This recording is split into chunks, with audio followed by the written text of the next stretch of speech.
দুপুর 1টা বাজে, কিন্তু জানলার বাইরে তাকিয়ে মনে হচ্ছে যেন একেবারে সন্ধ্যা নেমে এসেছে। এমন আবহাওয়ায় রান্নাঘরে ঢুকে আমি বানিয়ে ফেললাম একদম ঝটপট একটা চিকেনের রেসিপি। সবসময় রান্না বানিয়ে যে অনেক সময় লাগবে এটা কিন্তু একদম নয়।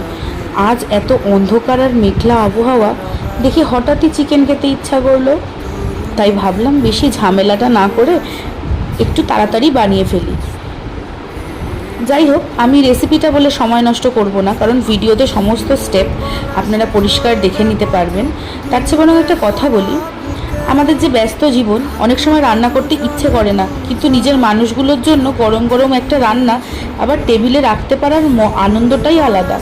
আর তাই জন্যই আমি বানিয়ে ফেলেছি এই প্রেশার কুকার চিকেন। ভীষণ কম সময় লাগে, কম ঝামেলা, কিন্তু স্বাদ একদম জমজমাট। আপনারাও কি মেঘলা দিনে এরকম চিকেন খেতে ভালোবাসেন, নাকি খিচুড়ি খেতে ভালোবাসেন? কোনটা বেশি ভালোবাসেন আমাকে অবশ্যই জানাবেন। আর মানে কি বলবো, যারা তোমার অফিসে কাজ করেন বা এভরিডে যে ওয়ান পট মিলগুলো, এগুলো যে ঝটপট রান্না হয়ে যাবে, তাদের জন্য না এটা প্রচণ্ড একটা হেল্পফুল রান্না। এই রান্নাটা না আমার মা করতেন, উনি হসপিটালে জব করতেন, আর তাড়াহুড়োর দিনে না এই রকমভাবেই চিকেনটা ঠিক রান্না করে যেতেন। এক প্রকার বহু বছর বাদে বানালাম।